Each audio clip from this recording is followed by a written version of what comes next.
Isang mapagpalang araw na naman mga idol. Welcome again sa ating episode ng Moto Features. At ang ibibida natin walang iba kundi si Rusi Ultra Sports 125. Sulit nga ba ito bilhin? Batay sa presyo? Alamin natin yan. Welcome to Haji Moto Vlogs. Let's go.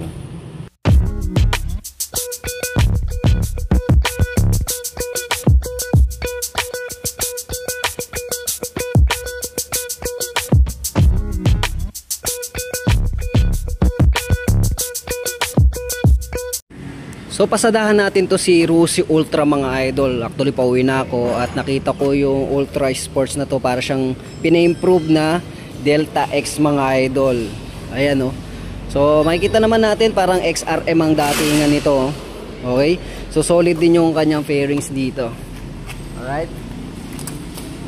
So check natin dito sa kanyang unahan. Gamit niya rito is LED na, no. Ang ganda, solid, no. So dalawang LED po siya mga idol. Tapos dito naman makikita natin LED po rin po ang kanyang signal lights. Tapos para siyang dual sports mga idol, pwede siya sa off-road and on-road dahil tignan mo naman yung ano niya, clearance niya pagdating sa kanyang front fender saka sa gulong niya, no. So pwede siyang pang off-road talaga. Okay? Suspension nito napakahaba. So telescopic fork, may nakalagay Rusi dito. Dual pad caliper, tapos single disc brake po siya mga idol. Tapos mags po ang ginamit niya rito na may sukat na gulong na 250 by 17. Tapos tube type pa lamang ito. Okay? So sa likod naman mga idol, makikita natin na LED po siya. Yan, ang ganda ng design niya, oh. Okay? Then signal lights niya LED rin po siya. I think ito po siya. Ito naman yung back fender niya na may nakalagay dito na plate holder. Tapos meron pa siyang reflector dito or light reflector. Dual shock absorber naman para sa kanyang suspension sa likuran. Mags po ginamit. Ram brake po ang ginamit niya sa braking system.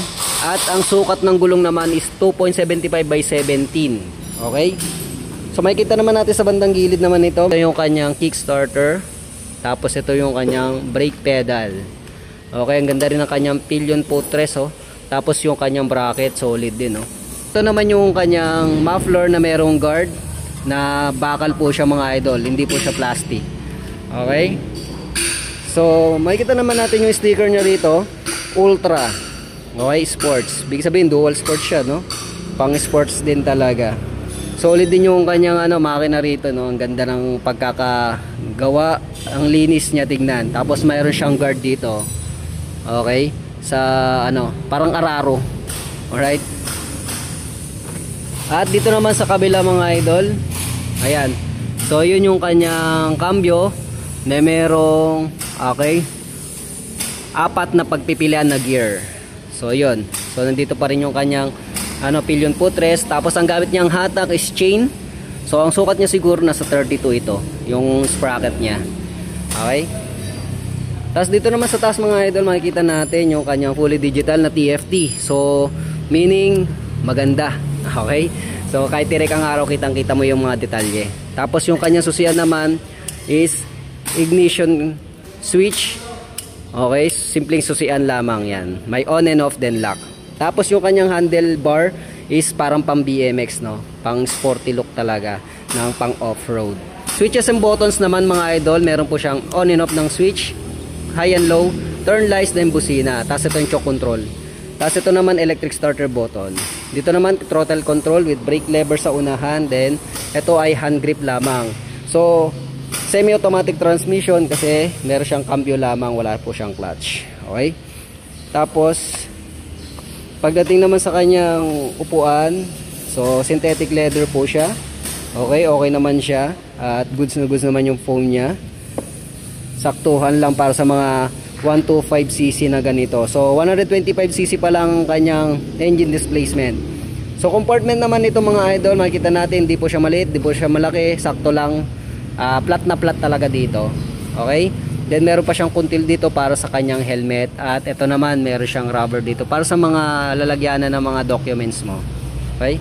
So dito naman yung kanyang fuel refiller. Okay? So meron siyang wala po siyang alulod system or yung rubber man lang na protection, pero okay lang naman siya kasi meron siya dito. Okay?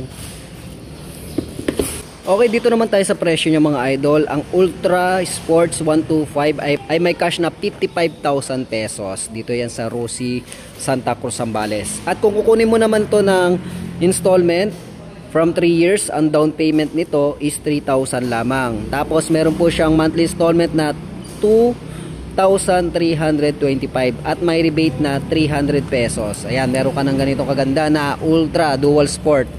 No? So Ultra Sports po siya 125cc. Punta na lang kayo dito at isa lang ang unit dito, okay?